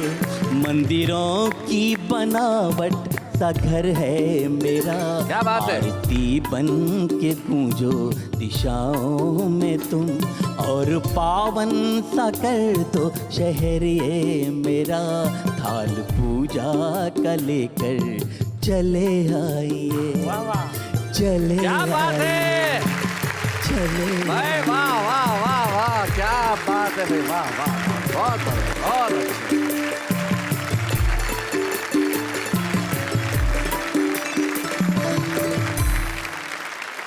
बहुत बढ़िया भाई, कमाल कर दिया डॉक्टर विष्णु सक्सेना। इस उम्र में भी मोहब्बत जो आप गाते हैं साहब, वो कोई जवान नहीं गा सकता।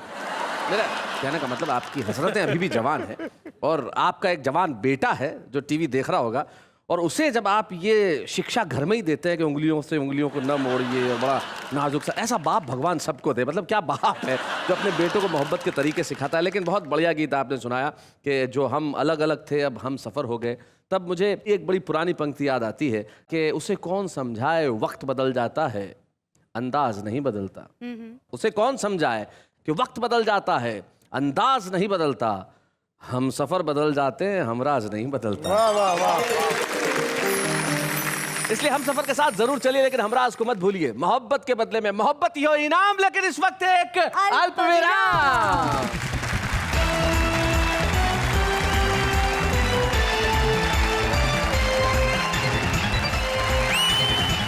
आइए बताइए इधर उधर की सारी बात और सुनकर कहिए मेरे साथ, वाह वाह क्या बात है।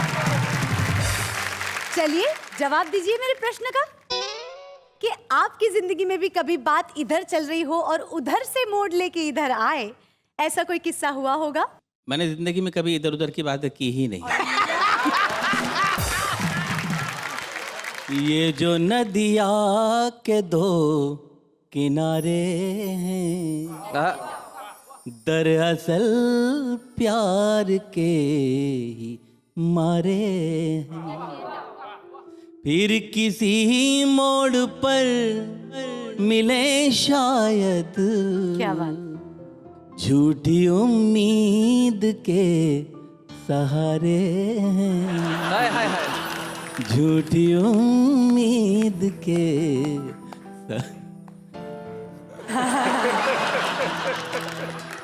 समझ सकता हूं मैं विष्णु। चलिए इब्राहिम सागर साहब। चलिए। दरअसल नेहा जी को देख के मेरी बोलती ही बंद हो जाती है। हाय हाय हाय हाय। क्या बात है इब्राहिम, मोहब्बत की ऐसी आग मैंने पहले नहीं देखी। क्या बात है। आशिक हो तो ऐसा हो, इश्क करने वाला हो तो ऐसा हो। ये ऐसा ही आशिक चाहती है जिसकी बोलती बंद हो, बस जेब खुली हो।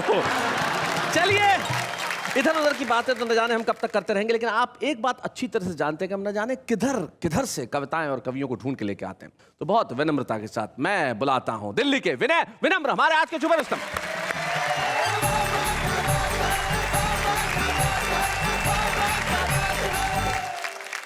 चार पंक्तियां सर्वप्रथम आपके सन्मुख रखता हूं जी। कि पिताजी ने कहा बेटा कर दूं तुम्हारी शादी, पढ़ लिख पाते नहीं बुद्धि बड़ी मंद है। अच्छा। मालदार ससुराल दहेज भी मिलेगा खूब, अपना तो भाग्य का सितारा ही बुलंद है। फिर बोले लड़की बेहद है पसंद मुझे, सभ्य है, सुशील है, न कोई छल छंद है। मैंने कहा ऐसी लड़की से शादी न करूंगा जो कि बाप बेटा दोनों लोगों को पसंद है। बहुत अच्छे। और अब मैं आपको एक नेता गीत सुनाता हूं। नेता गीत? एक खानदानी नेताजी का जब अंत समय आ गया तो अपने दोनों बच्चों को अपने पास बुलाया और कहा कि बेटा, हम खानदानी नेता हैं, तुमको एक गीत के माध्यम से मैं समझाता हूं कि तुमको इस परिपाटी को कैसे आगे बढ़ाना है। बहुत अच्छे। कि हम लाए हैं मतदान से कुर्सी निकाल के। अच्छा है कि हम लाए हैं मतदान से कुर्सी निकाल के, इस सीट को रखना मेरे बच्चों संभाल के। हम लाए हैं मतदान से कुर्सी निकाल के, इस सीट को रखना मेरे बच्चों संभाल के। इंसानियत के सर पे जिल्लत का ताज रखना, बेईमानी के सहारे रिश्वत का स्वाद चखना। क्या बात है। कहीं राज खुल न जाए, कहीं राज खुल न जाए आटे वो दाल के, इस सीट को रखना मेरे बच्चों संभाल के। बहुत बढ़िया। बच्चों ने कहा कि पिताजी, ये जनता शोर नहीं मचाएगी क्या? कहना बेटा वो भी बताता हूँ, सुनता जा, मेरे पास समय बहुत कम है। जनता का शोर सुनकर विचलित कभी न होना, कभी न होना। जनता का शोर सुनकर विचलित कभी न होना, वादों से खूब भरना हर घर का कोना कोना। तो बंगले नए बनेंगे, क्या बात है, बंगले नए बनेंगे हर एक साल पे, इस सीट को रखना मेरे बच्चों संभाल के। बच्चों ने कहा कि जनता न्याय अन्याय की बात करेगी, कहने कि उसका भी उपाय बताता हूं कि अपने लिए हो न्याय और सबको तू रुलाए। क्या बात है। अपने लिए हो न्याय और सबको तू रुलाए, सुरसा की भांति तेरा कद रोज बढ़ता जाए। तू 10-20 साथ रखना, 10-20 साथ रखना गुंडों को पाल के। क्या बात है। इस सीट को रखना मेरे बच्चों संभाल के। बहुत बढ़िया। और बेटा, व्यापार कहीं से किया जा सकता है, उसमें पीछे मत हटना। गुड। कि आतंक को बढ़ाना, ताबूत बेच खाना। क्या बात है। आतंक को बढ़ाना, ताबूत बेच खाना, मानव की हड्डियों से गड्ढे को भरते जाना। बहुत अच्छे। सच्चाई को जलाना, सच्चाई को जलाना पेट्रोल डाल के। सच्चाई को जलाना पेट्रोल डाल के, इस सीट को रखना मेरे बच्चों संभाल के। और कहीं भी कुछ भी करो, कोई रोक टेक नहीं है। कभी शर्म तुम न करना, न्यायालय से तुम न डरना, सारा जहां तुम्हारा हर राह से गुजरना। क्या बात है। तो रंगरेलियां मनाना, रंगरेलियां मनाना घुंघरू के ताल पे, इस सीट को रखना मेरे बच्चों संभाल के। और बेटा, अंतिम बात बता रहा हूं, अमोघ अस्त्र जिसका संधान करने के बाद कभी विफल नहीं होता। धर्मों की ओट लेकर जन जन को तू लड़ाना। क्या बात है। धर्मों की ओट लेकर जन जन को तू लड़ाना, महंगाई के सहारे रोजगार को घटाना, आशीष पूर्वजों का, आशीष पूर्वजों का है तेरे भाल पे, इस सीट को रखना मेरे बच्चों संभाल के। हम लाए हैं मतदान से, हम लाए हैं मतदान से कुर्सी निकाल के, इस सीट को रखना मेरे बच्चों संभाल के। वाह वाह, क्या बात है। बहुत बढ़िया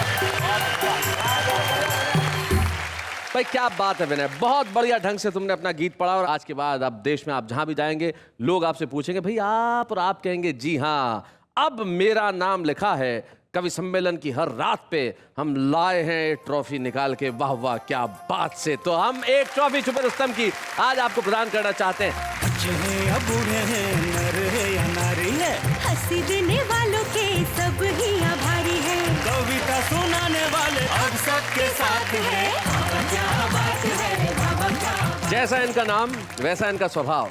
विनय कहें चाहे विनम्र कहें, दोनों का अर्थ तो एक ही है। अब मैं कहता हूं अपना उपनाम भी लिख लो, विनय विनम्र पोलाइट। जीवन में ये पोलाइट रहना ये है बड़ा जरूरी काम। लेकिन इस वक्त एक अल्प विराम।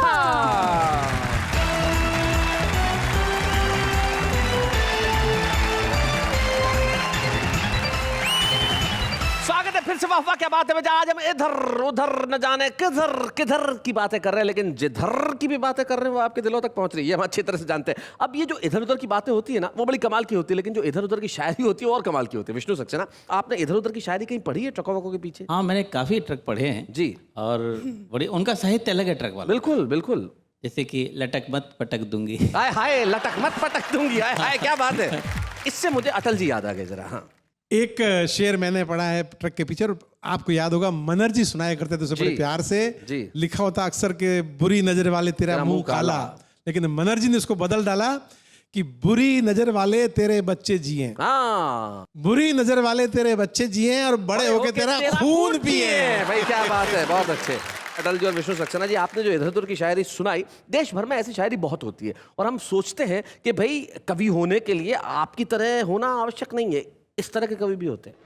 मछली जल की रानी है, जीवन उसका पानी है, बाहर निकालो तो मर जाएगी, 2 दिन रखा तो सड़ जाएगी। जा रहे हो छोड़ के हमें, जाने की सजा जरूर पाओगे। अरे आगे रास्ता खोदा हुआ है, यू टर्न मार के वापस आओगे। मुस्कुराना तो लड़कियों की अदा है, मुस्कुराना तो लड़कियों की अदा है, जो इसे मोहब्बत समझे वो सबसे बड़ा गधा है।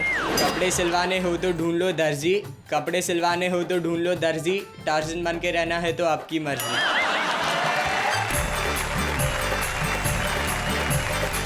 ये है हमारे आम आदमी जो कविताएं करते हैं, लेकिन आम आदमी कविताएं करने के अलावा कविताओं से बहुत प्यार करते हैं, कवियों से प्यार करते हैं और कलाकारों से प्यार करते हैं। और कुछ ऐसे कलाकार होते हैं जिन्हें हर व्यक्ति का प्यार मिलता है और बरसों बरस मिलता रहता है।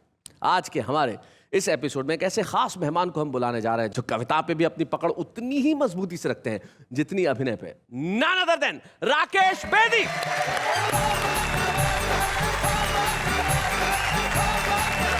राकेश भाई वेलकम वेलकम।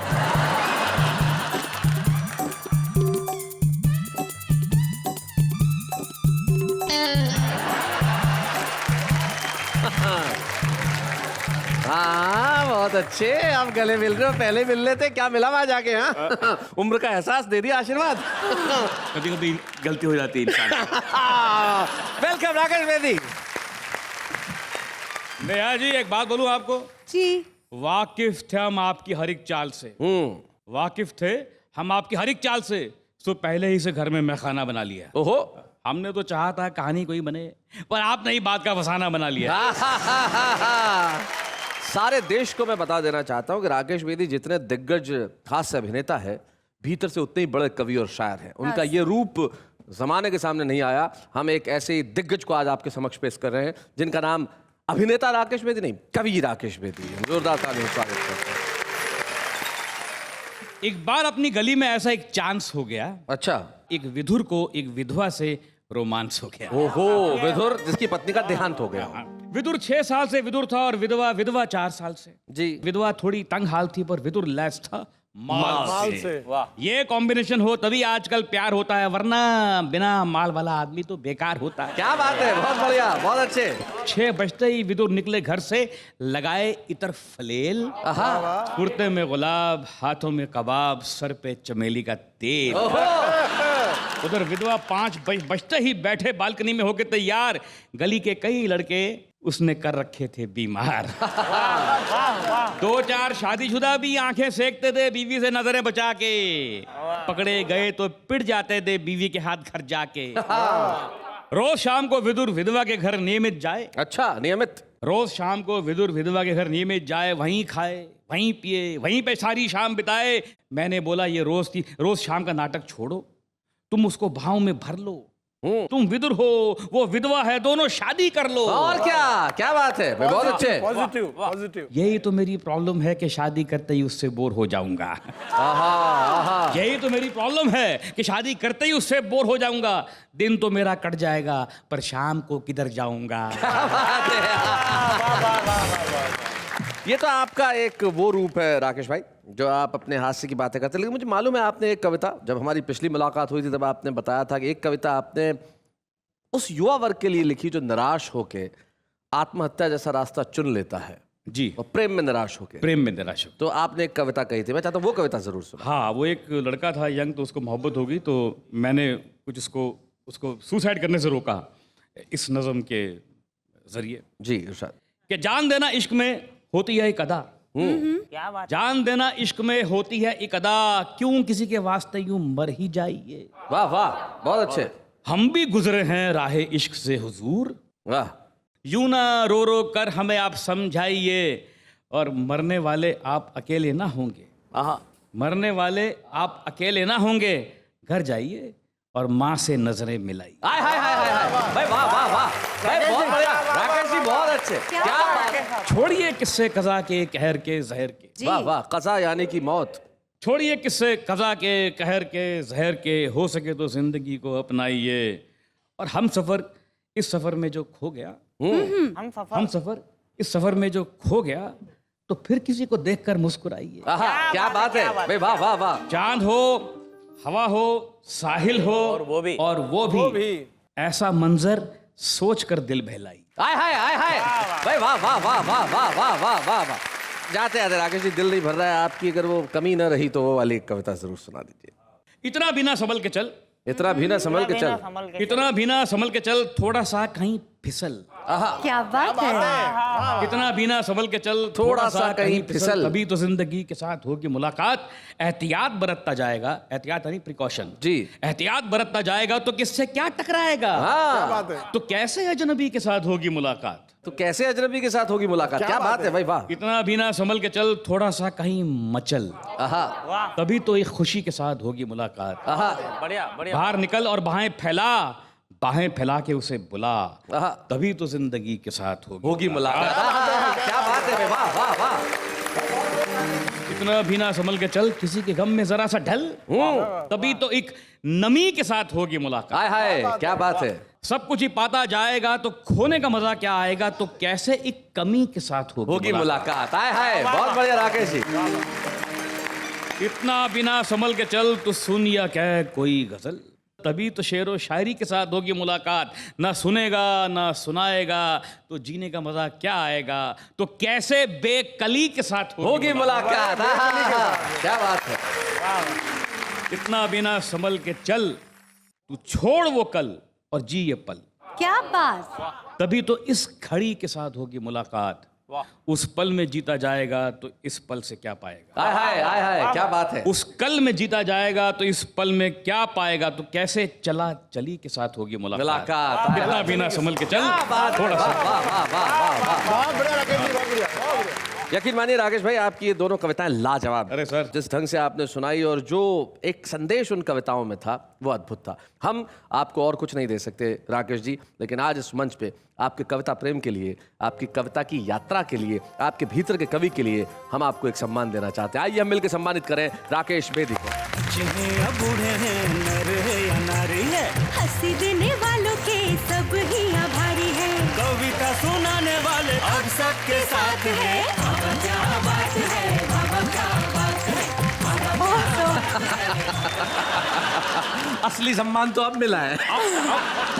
अब तृप्ति हुई। क्या कहना चाहते हैं राकेश भाई इस सम्मान को मिलने के बाद। मैं इतना कहना चाहता हूं कि मैं ये सम्मान इन सब के सामने लेते हुए अपने आप को बहुत ही छोटा महसूस कर रहा हूं, क्योंकि मैं इसके लायक नहीं हूं।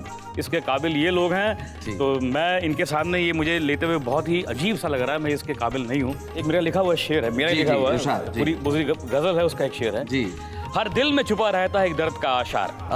हर दिल में छुपा रहता है एक दर्द का आशार। ये और बात है कि बाकलम नहीं होता। ये और बात है कि बाकलम नहीं होता। और इनके दिल में ऐसे बहुत सारे अशार हैं और जो बाकलम हुए, और बाकलम होने के बाद उन्होंने याद सुनाया। हमने आज राकेश बेदी जी को सम्मानित नहीं किया, हमने हास्य को, ह्यूमर को, कॉमिक को सम्मानित किया है। और आइए इस सम्मान को प्रणाम करते हुए हम यही कहें कि दुनिया भर में जितने कवि हैं, जितने कलाकार हैं जो लोगों के चेहरों पे हंसी लाने के लिए काम कर रहे हैं, वो यूं ही करते रहें और हम उनके लिए कहते रहें वाह वाह क्या बात है।